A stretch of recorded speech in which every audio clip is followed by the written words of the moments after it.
Hello my dear student, welcome to my YouTube channel. आप सभी का स्वागत है हमारे इस यूट्यूब चैनल में। तो अब हम लोग नए सेशन के लिए यानी 2022 2021 से 2023 वैसे स्टूडेंट जो 2023 में एग्ज़ाम देना चाहते हैं, तो इस यूट्यूब चैनल के माध्यम से 12वीं क्लास की हिंदी और इंग्लिश का हम लोग पूरी अच्छे तरीके से अध्ययन करेंगे। पढ़ने के साथ साथ क्वेश्चन आंसर और एमसीक्यू क्वेश्चन भी आप सभी के होंगे। तो आप सभी से अगर आप बहुत ही बिल्कुल मुफ्त में तैयारी करना चाहते हैं तो चैनल को ज़रूर सब्सक्राइब करें और बेल आइकन को हिट कर दें ताकि कोई भी अपकमिंग नोटिफिकेशन आए तो आप सभी को मिलते रहे। तो जैसा कि आप सभी जानते हैं कि आपकी एग्ज़ाम जो भी रहती है वो 2023 में आपकी एग्ज़ाम होगी और अभी जो आपके सीनियर हैं उनका एग्ज़ाम 1 फरवरी से होने वाला है। तो हम न्यू स्टूडेंट के लिए सिलेबस लेकर आ रहे हैं आज की वीडियो में, यानी 12th इंग्लिश में क्या क्या आते हैं और क्या क्या नहीं। तो सबसे पहले हम लोग इस वीडियो में सिलेबस की चर्चा करेंगे और तब हम जाकर जो भी आपके पाठ्य पुस्तक रेनबो है उन सब सारे चैप्टर का हम लोग विश्लेषण पूरे अच्छे तरीके से पढ़ेंगे, क्वेश्चन करेंगे और एमसीक्यू भी करेंगे। तो आप सभी से अनुरोध है कि आप अगर क्लास 10 और 12 के छात्र हैं तो चैनल को ज़रूर सब्सक्राइब करें, अन्यथा आपके लिए उपयोगी नहीं है तो किसी अन्य को शेयर ज़रूर करें। तो क्लास 12 का 100 मार्क्स इंग्लिश से मिलते हैं और 100 मार्क्स हिंदी के। तो आप सभी जानते हैं कि बिहार बोर्ड ने इसे 2 भाग में बांट दिया है, एक ऑब्जेक्टिव और एक सब्जेक्टिव। तो 50% ऑब्जेक्टिव और 50% सब्जेक्टिव, यानी वैसे तो 2 सालों के कोरोना के कारण 60 नहीं 100 पूछे जा रहे हैं सवाल, लेकिन आपके अभी हम 60 मान सकते हैं क्योंकि ये बिहार बोर्ड के पास है 100 पूछेगा या 60 पूछेगा। तो माय डियर स्टूडेंट, आप सभी जानते हैं कि 12 क्लास में आप सभी को 2 किताबें पढ़नी है। एक रेनबो जिसमें 2 खंड हैं, पहला खंड प्रोज सेक्शन है और दूसरा खंड पोएट्री सेक्शन है। तो आप सभी जानते होंगे कि प्रोज सेक्शन में आप सभी को 11 चैप्टर पढ़ना है और पोएट्री में 10, यानी टोटल आपको पढ़ना है 21 चैप्टर। सेकंड जो किताब है आपकी स्टोरी ऑफ इंग्लिश, 10 से 15 पन्नों की किताब है और ये इसमें आपको स्टोरी इंग्लिश का इतिहास के बारे में जानना है और समझना है।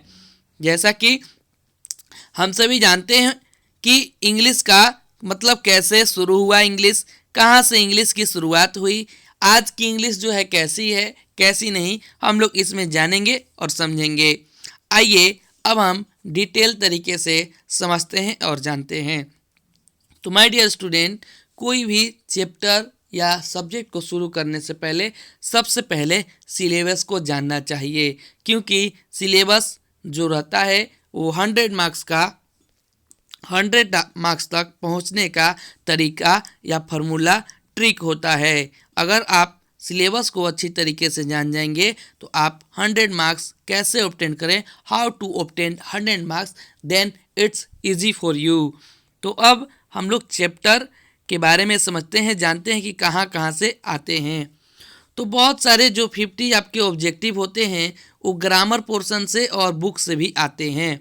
तो माय डियर स्टूडेंट, जैसा कि आपको वॉइस है, वॉइस आपको 4 मार्क्स, आपके नरेशन से भी 4 मार्क्स, फिर पोजीशन से भी 4 मार्क्स पूछे जाते हैं, टेंस से 10 मार्क्स आते हैं, मॉडल वर्ब से भी 4 मार्क्स दिए जाते हैं, स्पेलिंग टेस्ट 2 मार्क्स और आर्टिकल वगैरह, antonyms, synonyms, question tag, combination of sentence से भी सारे सेंटेंस पूछे जाते हैं।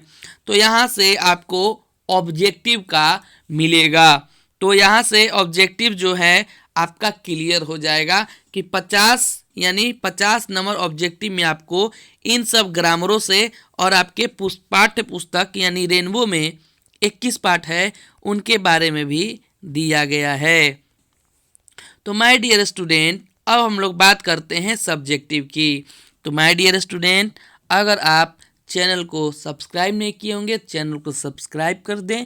आप लोग वीडियो ऐसे ही देखकर चले जाते हैं और चैनल को सब्सक्राइब नहीं करते। मैं आपके लिए चैप्टर वाइज चैप्टर बहुत ही इजी मीडियम में अच्छे अपने भाषा में आपको चैप्टर को समझाऊंगा और हर चैप्टर वाइज को हम लोग बिल्कुल मुफ्त में ही हम लोग यहाँ चैप्टर का पढ़ाई करेंगे। तो सबसे पहला क्वेश्चन आपके एग्जाम में आता है ऐसे। तो माय डियर स्टूडेंट, जो भी बिहार बोर्ड के स्टूडेंट हैं वो जानते हैं कि बिहार बोर्ड में ऑप्शन की कमी नहीं रहती, यानी बहुत सारे ऑप्शन दिए जाते हैं। तो ऐसे में क्वेश्चन नंबर आपसे जो है 6 दिए जाते हैं या 5 दिए जाते हैं। आपको जवाब देना है एक का, तो आपको मिलते हैं 8 मार्क्स। यानी ऐसे आपको लिखना है, ऐसे बताया जाएगा, समझाया जाएगा। वैसे ही जब आपको चैप्टर बहुत ही अच्छे से पढ़ाया जाएगा और आपको एक्सप्लेन भी करवाएंगे बहुत ही अच्छे तरीक़ों से, तो प्रोज सेक्शन से आपको एक्सप्लेन यानी एक्सप्लेनेशन के लिए आएगा, जिसमें क्वेश्चन आपसे पूछे जाएंगे 4, आपको जवाब देना है एक का, तो आपके राइट आंसर मिल जाएंगे कितने, 4 मार्क्स। तीसरा नंबर सवाल जो है आपको एग्जाम में मिलेगा एक्सप्लेन पोएट्री सेक्शन। तो एक्सप्लेन जब पोएट्री सेक्शन का कीजिएगा तो ये भी आपको एग्जाम में मिलेगा 4। आप जब जवाब दीजिएगा तो आपको मिल जाएगा 4 मार्क्स, यानी एक का जवाब आपको देना है। आगे जैसे ही आप बढ़ेंगे तो आपको अप्लीकेशन एंड लेटर, यानी एक अप्लीकेशन एक लेटर दो आपको मिलेंगे एग्जाम में, लेकिन आपको जवाब देना है एक का, तो आपको मिल जाएंगे 5 मार्क्स। फिर है शॉर्ट क्वेश्चन आंसर।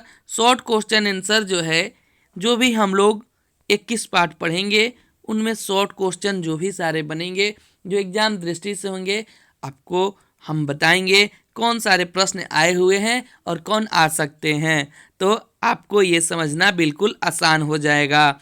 तो शॉर्ट क्वेश्चन आंसर भी आपको 5 पूछे जाएंगे, यानी एग्जाम में 10 पूछे जाएंगे, 5 का जवाब देना होगा, आपको मिल जाएंगे 10 मार्क्स। तो यहाँ तक हम स्टूडेंट देख रहे हैं कि 8 मार्क्स, 4 12 और 4 16, 5 जो 16 5 31 और ये 10 जो हुआ, क्या हुआ आपका 31 मार्क्स यहाँ से आपके हो रहे हैं। लॉन्ग क्वेश्चन आंसर 15 मार्क्स, यानी 31 15 46 यहाँ हो रहे हैं। तो लॉन्ग क्वेश्चन आंसर बहुत ही आपका दिया गया है। सबसे पहले आप जब चैप्टर पढ़ेंगे उस चैप्टर को पढ़ाने के बाद मैं आपको समरी भी बताऊंगा, यानी समरी के माध्यम से तो हम पढ़ेंगे ही, और प्रोज सेक्शन यानी प्रोज सेक्शन से समरी आपको 3 पूछे जाएंगे, आपको जवाब देना है एक का, आपको मिल जाएंगे 5 मार्क्स। बी यानी समरी पोएट्री सेक्शन कविता से पूछी जाएगी और ये भी आपको 3 पूछा जाएगा, एक का जवाब देना होगा, मिलेगा 5 marks. Short note on story of English, यानी स्टोरी ऑफ इंग्लिश में बहुत सारे जो भी चीज़ आपको पढ़ाया जाएगा उसके हर एक पहलू के बारे में शॉर्ट नोट्स आपको सिखाया जाएगा, लिखाया जाएगा और आपको समझाया जाएगा कि उन शॉर्ट नोट क्या है, यानी किन स्टोरी ऑफ इंग्लिश में, जो स्टोरी ऑफ इंग्लिश में आपको इंग्लिश पढ़ना है 3 भागों में बटी हुई है, एक ओल्ड, एक मिडिल और तीसरी है मॉडर्न, यानी तीनों के बारे में आपको बताना है, एक शॉर्ट नोट्स लिखना है, तो भी आपको मिल जाएंगे 5 मार्क्स। ये भी आपको एग्जाम में सवाल 3 पूछे जाएंगे। आगे का सवाल बहुत ही सरल है, यानी चौथा सवाल जो है, अगर आप चाहें तो इन सब को ना लिखकर भी ये लिख सकते हैं। यानी चौथा, मैच द फ्लोइंग, लेखक का नाम याद होना चाहिए, आपको मिल जाएंगे 5 मार्क्स। कहाँ के लेखक, प्रोज सेक्शन, यानी जो भी 11 पार्ट प्रोज सेक्शन में है उनके अगर लेखक का नाम याद करते हैं, जैसे कि फर्स्ट चैप्टर है Indian civilisation and culture, Bharat is my home, ये सब अगर आपको याद है उनके लेखक के नाम तो आपको 5 मार्क्स बिल्कुल मिल जाएंगे। हम लोग लेखक का नाम बहुत ही अच्छे से ट्रिक से याद करेंगे। सबसे पहले हम लोग लेखक का नाम याद करके और चैप्टर को अपना शुरू करते जाएंगे। तो बहुत ही जल्द हम लोग चैप्टर वाइज इंग्लिश का और क्लास 12 हिंदी का भी लेकर बहुत ही जल्द वीडियो लेकर आने वाले हैं चैप्टर वाइज। बस आप सपोर्ट करते रहिए और चैनल को सब्सक्राइब कर दीजिए। जो भी स्टूडेंट अगले साल 2023 में एग्ज़ाम देना चाहते हैं चैनल को ज़रूर सब्सक्राइब कर दीजिएगा, और जो इस साल देना चाहते हैं वो भी, क्योंकि इस चैनल के माध्यम से अभी क्लास 10 और 12 की मॉडल पेपर का सॉल्यूशन करवाया दिया गया है।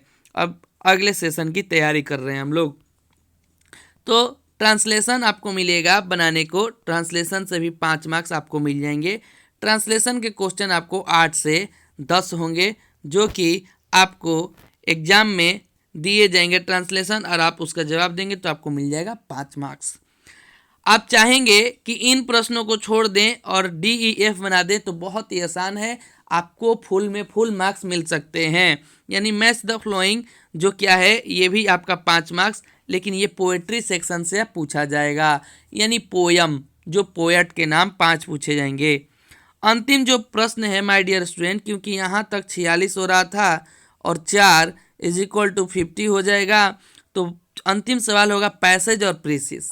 पैसेज यानी गद्यांश, आपको गद्यांश दिए जाएंगे और उस गद्यांश में से आपको क्वेश्चन आएगा, 4 आपको जवाब देना है, नहीं तो आप प्रीसिस करेंगे। तो बहुत सारे पैसेज का हम लोग यहाँ पर अभ्यास करेंगे, जिसके अनुसार आप सभी को पैसेज का आंसर किस प्रकार देना है ये इजी हो जाएगा। तो ओके माय डियर स्टूडेंट, ये था आपको 12वीं का कैसे आप 100 मार्क्स ऑब्टेन कर सकते हैं उसका एकमात्र रास्ता, जिसके आप अनुसार इंग्लिश बहुत ही आपके लिए आसान है। तो इसीलिए अभय लेक्चर पर आप सभी वीडियो डेली अपडेट के अनुसार देख सकते हैं। Keep calm, English is easy. Okay, don't be fear because this channel is only for you. Okay my dear student, तो चैनल को ज़रूर सब्सक्राइब करें और अपने जो भी मित्र हैं, जो फ्रेंड्स हैं, जिनके लिए ये चैनल ज़रूरी है वो उनके पास ज़रूर शेयर करें। Okay my dear student.